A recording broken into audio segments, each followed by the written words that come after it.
Hi guys, welcome to MathsCube.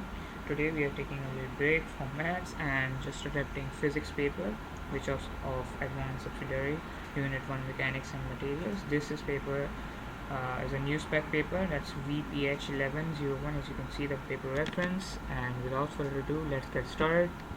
So section A of this paper compromises of MCQs only, and it consists 10 questions. So our first question states that quantities in physics are classified as either vectors or scalars. Which of the following units could only be used for a scalar quantity? Let me highlight the word only. So before attempting this question, we should know what vectors and scalars mean. So vector is a quantity which adheres direction and magnitude, both of them, whereas a scalar quantity does not have direction but does have magnitude. So we will go through all of these options. The first option is meter per second, and that's for speed, I guess. Yeah, that's speed. That does have direction. As you all know, speed is direction above time. And moving on to the B part, which is meter per second or meter per second square. We all know it's acceleration, that's velocity upon time, so that can't be scalar quantity. The C part is kilogram meter per second square, which can be written as kg upon meter per second squared. Or you can say it's a formula for force equal to ma. Yeah, so mass is kilogram and acceleration is meter per second square, and that's force formula, and that's not our scalar quantity. And the D part is kilogram meter per cube. Now which formula can this be? If I write them by their base units, that will be mass upon volume, as mass is kilogram and volume is meter cube. And the only formula that comes to our mind by seeing this thing is the density formula, and we know that density is a scalar quantity, so our final answer will be the D part.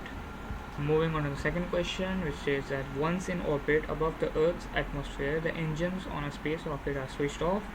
Which row of the table correctly states the resulting motion of the rocket and the law explaining this motion? So this question pretty much asks us about Newton's law and its behavior and the motion of the rocket, in which way. So we can see the first option is uniform velocity and Newton's second law. A different option is changing velocity and Newton's third law. What we know is that Newton's third law can't be applied here, so we will cancel out all the options with Newton's third law, and that makes our lives easier. Now in the question we know that the space rocket are switched off and they are left in the space to orbit, but the velocity is not uniform because the direction is changing. How? Because they change once they orbit, they change their direction, so that's a changing velocity, and that applies to Newton's second law. So the answer will be C part. Third question is, a sphere of weight 2.5 Newton floats in water with half of its volume beneath the surface. Force F is applied to the sphere, completely immersing it in the water as shown. So here we can see that this thing here is half of its volume. I'll show it. So whenever we come across a volume or a force problem, a Stokes law is being depicted in our minds. Obviously we can use Stokes law, but not here. We're not dealing with the eta or the velocity here. Or we can use the weight formula, which is equal to the force. But what we'll do is we'll use a common sense that which of the following is the minimum value of F. We can see the F is completely submerged. It was half the value here and it's half the value here, so half into 2 is 1, so that's 1 into 2.5, and that's B is our answer. The fourth question states that a ball rolls off a table with a horizontal velocity of 1.2 meter per second. The ball takes 0.9 seconds to reach the ground and lands a distance s from the table as shown. The question is, which of the following expressions could be used to determine the value of S in meters? So guys, again, just to save your time, that's 1 mark, so you have 1 minute of working, but I'll save your time. Basically, whenever they ask you to find this value, that's the range.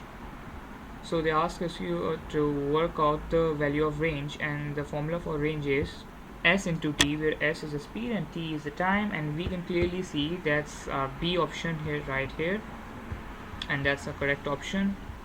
Fifth question states that a sample of seawater is collected using a beaker. The sample contains some particles of sand which settle at the bottom of the beaker. The question is, which of the following would result in a decrease in the time taken for the sand to settle? Again guys, common sense here. We need to find what method can be applied so that it decreases the time taken for the sand to settle. So smaller particles sand won't help it. Nah.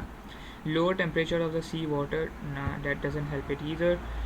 Smaller terminal velocity of sand particles, okay, we can consider it. And the D part is lower viscosity of the sea water.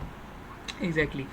Whenever we are dealing with decrease in time taken or for anything or any particle just to move beneath the surface, so we have to consider the viscosity here, even if it's an oil problem or anything.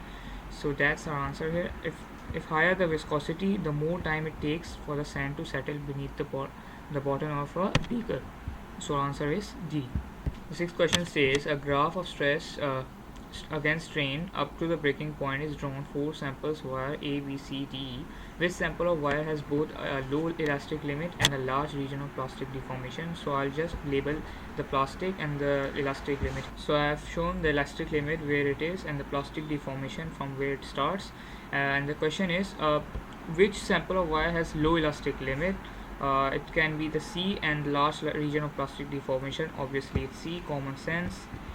So C is our answer. Seventh question is, a water pump causes 200 gram of water ejected from the nozzle of a garden hose each second at velocity of 3 meter per second. Which of the following expression could be used to determine the minimum output water in watts required from the water? I'll just write the kinetic energy formula. We all know that power is kinetic energy or energy upon time, but we are dealing in kinetic energy, so our answer. So first, basically convert 200 gram into kg because mass is in kg. That will be 0.2. So we are not dealing with this 200 and 200, making things easier. And our answer would be B because in D part the speed is not, the velocity is not squared. So our answer is B. Eighth question states that a model rocket is launched and moves vertically upwards while still burning fuel to give a constant upward thrust. The fuel runs out and the rocket reaches a maximum height at time t before falling back to the ground. Which of the following graphs could show how the acceleration A of the rocket varies with time if the decrease in mass as the fuel burns is neglected? As always guys, we should know the difference between velocity and acceleration time graph. So this can't be a graph, this can't be a graph, that's velocity time graph, and these both are acceleration time graph. That's how it looks. And we know that if we neglect the decrease in mass, it will reach before the time it takes, so that will be our C answer. The ninth question states that a student walked 12 km on a bearing of 135 degrees, and then walked 20 km on a bearing of 340 degrees as shown. That's shown. He walks 12 km this way and then he walks 20 km that way. So what we'll do is we'll just add up these vectors, and that's that side, and the 12 km is this side, so the final displacement will be this side. So our answer will be B. Can't be C, can't be D. Just common sense. And to solve the 10th question, what I'll do is I'll just label all what this question states. The question is, which of the following expression could be used to determine A, and I've labeled that the lift force or the upward force is 800 newtons, whereas the down force, the weight force is 70 g. So when we take the difference out, we can form an equation which is force equal to ma, and our force will be the difference. I told you that 800 and between 800 and 70, and mass is 70. So this can't be our answer, this can't be our answer, but C is our answer. That's definitely answer. Thank you for watching guys. And if you like the video, do subscribe and stay tuned for more videos like these.